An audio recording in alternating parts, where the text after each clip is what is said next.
સુરત જિલ્લા આરેડ તાલુકાના આરેડ ગ્રામ પંચાયતના મહિલા સરપંચ હિનાબેન સોલંકી વિરુદ્ધ મૂકવામાં આવેલો અવિશ્વાસનો બહુમતીથી પ્રસ્તાવ પસાર કરવામાં આવ્યો છે। ડેપ્યુટી સરપંચ સહિત 8 સભ્યોએ આ પ્રસ્તાવને બહુમતીથી મંજૂરી આપી હતી। આ કાર્યવાહી દરમિયાન સરપંચ અન્ય 2 સભ્યો ગેરહાજર રહ્યા હતા। આ વિશ્વાસના પ્રસ્તાવ 29 નવેમ્બરના રોજ ડેપ્યુટી સરપંચ અને પંચાયતના સભ્યો દ્વારા મૂકવામાં આવ્યો હતો। સભ્યોએ આરોપ લગાવ્યો હતો કે ગ્રામ પંચાયતનો વહીવટ યોગ્ય રીતે થયો નથી અને સરપંચના પતિનો વહીવટમાં વધુ હસ્તક્ષેપ રહે છે। વધુમાં સરપંચ મનસ્વી રીતે અને નીતિ નિયમોની અવગણના કરીને નિર્ણયો લેતા હોવાના પણ આક્ષેપ કરાયો હતો।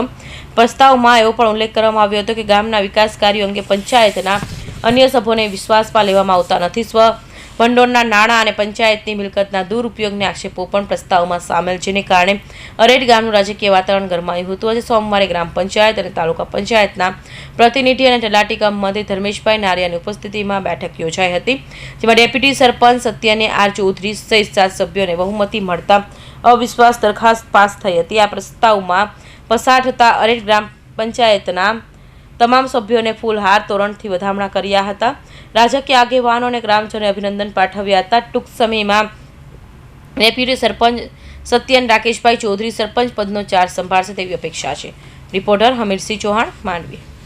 આજરોજ 29/12/2025ના રોજ અવિશ્વાસની દરખાસ્ત બાબતે દિવસ રાખેલ હતો। એમાં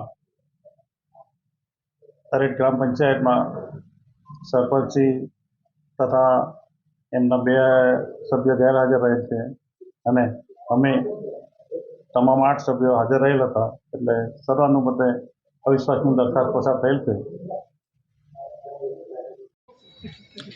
મારું નામ જીમ્મી ગામિત છે, સામાજિક આગેવાન છું આરેડ ગ્રામ પંચાયતનો। આ છેલ્લા આજે નવી પંચાયતના સરપંચ જે ચૂંટાયા એ છેલ્લા 4 વર્ષથી પોતાનો મનસ્વી રીતે પંચાયતની અંદર બધો વહીવટ કરે છે। પોતાના જ બધા સભ્યો લોકોને ચૂંટાયા પછી પણ કોઈ પણ સભ્યોને એક પણ આ પંચાયતના કામોમાં વિશ્વાસમાં લેવામાં નથી આવતા। સભ્યો દ્વારા એમને વારંવાર એ લોકો હેરાન કરતા હતા। કોઈ સભ્ય પોતાના વોર્ડનું કામ કહે, કોઈ પોતાના ફળિયાનું કામ કહે તો પણ એ સરપંચ એમાં તબદીલી લેતા હતા નહીં, અને ફક્ત પંચાયતમાં એક લેડીઝ સરપંચ હિનાબેન હોવા છતાં બધો પંચાયતનો વહીવટ એના હસબન્ડ નીરવ દ્વારા કરવામાં આવતો હતો અને વ્યાપક પ્રમાણમાં ભ્રષ્ટાચાર કરવામાં આવતો હતો। સ્વભંડોળના રૂપિયાનો સદંતર એણે ઉપયોગ કર્યો છે અને ગામમાં પણ આખા ગામની વિરુદ્ધ આખું વાતાવરણ એણે ઊભું કર્યું છે।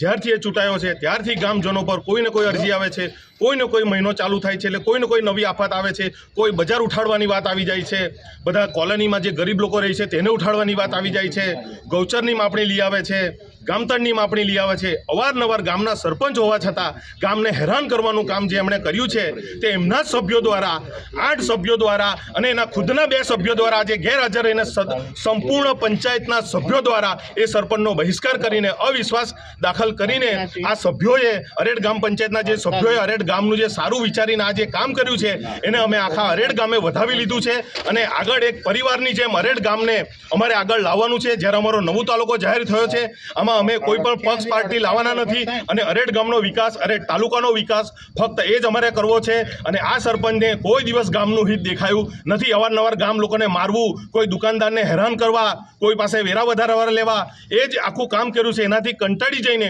જે અમારા સભ્યોની હિંમતને બિરદાવી પડે કે આ અન્યાય એ લોકો ચલાવી લેવાના નથી અને એક પણ સભ્યો ફૂટવાના નથી। એમણે વારંવાર બધાને પૈસાની ઓફરો કરી હેરાન કર્યા। એમના 1-2 મળતિયા દ્વારા એ મળતિયા પણ આજે દેખાતા બંધ થઈ ગયા છે, કારણ કે અરેડ ગામ એક છે અને અરેડ ગામના વતની એ અરેડ ગામનું હિત ઈચ્છે છે અને અરેડ ગામને અમારે હવે સૌથી આગળ લઈ જવાનું છે।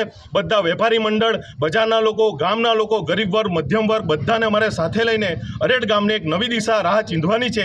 એ બધા આ વિશ્વાસ સાથે આજે અવિશ્વાસ આજે પસાર કરી છે અને સરપંચને લબડા પછાટ હાર આપી છે એનો અમે આખા ગામજનો આ પંચાયતના સભ્યોનો ખૂબ ખૂબ આભાર માનીએ છીએ અને આગળ બધા જ આપણે ગામનું સારું કરીને બધા જ એક રાગીતા સાથે આપણે બધા ગામને આગળ લાવીશું। જય હિન્દ।